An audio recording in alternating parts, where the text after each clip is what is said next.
दोपहर prime time में अब बात करेंगे राजस्थान की। एक तरफ कांग्रेस में नए अध्यक्ष के लिए वोटिंग चल रही है, तो वहीं राजस्थान में एक बार फिर गृह युद्ध शुरू हो गया है। अशोक गहलोत ने आज कहा कि युवाओं को सब्र करना चाहिए। गहलोत ने बिना नाम लिए सचिन पायलट को टारगेट किया। अब सचिन पायलट ने भी बिना नाम लिए गहलोत पर पलटवार किया है। सचिन पायलट ने कहा कि मुझे लगता है कि 2023 के राजस्थान इलेक्शन पर ध्यान देने की जरूरत है। इस पर विचार होना चाहिए कि कांग्रेस राजस्थान में रिपीट क्यों नहीं करती। पिछले 25 सालों में कांग्रेस दोबारा चुनाव क्यों नहीं जीत पाई है।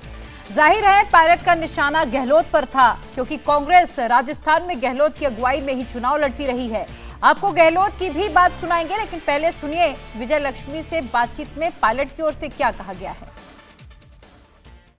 22 साल बाद कांग्रेस में अध्यक्ष पद के लिए चुनाव हो रहा है। तमाम नेता जो कांग्रेस का मुख्यालय है दिल्ली में, वहां पहुंच रहे हैं। अभी सचिन पायलट आए हैं वोट देकर। पायलट साहब, बड़े दिनों से 10 साल से हम देख रहे हैं कांग्रेस पार्टी का इलेक्टोरल जो बैटल है उसमें डिफीट्स आप लोगों को मिल रही हैं। अब ये नया अध्यक्ष आएगा, एक नई प्रक्रिया है, इसके बाद लगता है चीजें बदलेंगी। निश्चित बदलाव होगा, क्योंकि जो भी समझ गए केंद्र सरकार का जो शासन रहा 8 साल की जो नाकामियां सबके सामने हैं। सिर्फ इश्तिहार छापने से या भाषण देने से या विज्ञापन प्रकाशित करने से सरकारें नहीं चलती हैं। जनता के काम होने चाहिए। आज दुनिया जान चुकी है कि देश में एक बदलाव की जरूरत है। कांग्रेस का जो चुनाव हो रहा है ये बहुत महत्वपूर्ण है।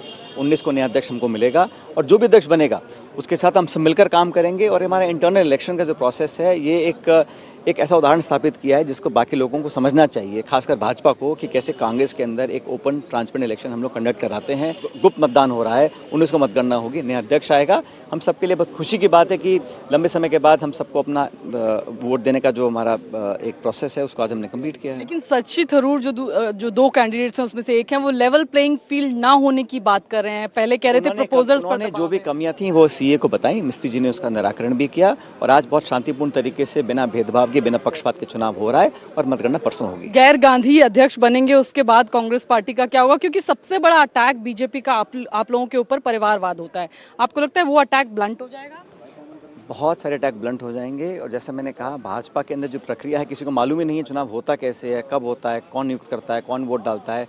तो बड़ा एक गोपनीय तरीके से काम करते हैं। हमारे ओपन चुनाव हो रहा है और हमारी चुनौती है किसी और पॉलिटिकल पार्टी को कि इस प्रकार का चुनाव करा के दिखाएं आप। अंतिम सवाल जो आज गहलोत साहब बोले कि युवाओं को अच्छे दिन और अवसर का इंतजार करना चाहिए, सिंधिया साहब का एग्जाम्पल भी दिया। मुझे तो लगता है हम सबको इंतजार करना चाहिए चुनाव का। वहाँ चुनाव हम कैसे जीते 23 में, हम सबका फोकस वहाँ पे होना चाहिए। 12 महीने में दोबारा चुनाव है।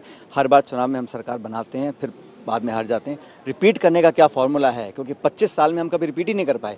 और ऐसा नहीं है कि बाकी रिपीट नहीं होती हैं। दिल्ली में 3 बार रिपीट हुई है, असम में 3 बार कांग्रेस रिपीट हुई है, हरियाणा में 2 बार हुई है, आंध्र में 2 बार हुई है। तो बाकी राज्यों में भी रिपीट हो सकती है, लेकिन क्या करना है और सही समय पे क्या करना चाहिए उस पर हम सब मिलकर काम करेंगे। बहुत बहुत शुक्रिया।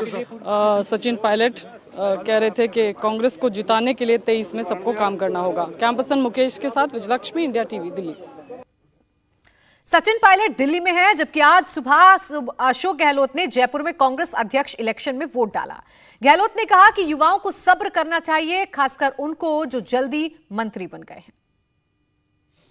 मेरी शुभकामनाएं उनके प्रति है जो आज भी कांग्रेस में जमे हुए हैं।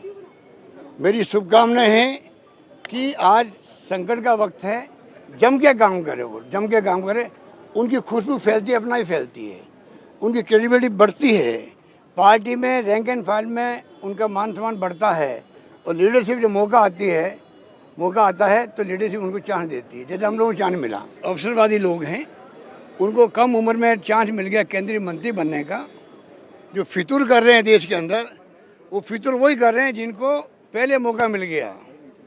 जब मौका मिलना चाहिए था झगड़े होने के बाद में, उसकी बजाय वो पहली मौका उनको मिल गया, इसलिए वो फितूर कर रहे हैं। कम उम्र में मौका मिल गया इनको, बताइए आप। केंद्रीय राज्य मंत्री मैं बना था, डिप्टी मिनिस्टर बना था इंदिरा जी के साथ में, डिप्टी मिनिस्टर। इनको सीधा राज्य मंत्री बनाया गया, अच्छे से पोर्टफोलियो दिए गए। उसके बाद में छोड़ के चले जाए पार्टी को, इससे बड़ा अवसरवाद क्या हो सकता है, बता दीजिए आप। इंडिया टीवी हर वक्त हर जगह डाउनलोड करने के लिए सर्च करें India TV news Google play store या ऐप स्टोर पर।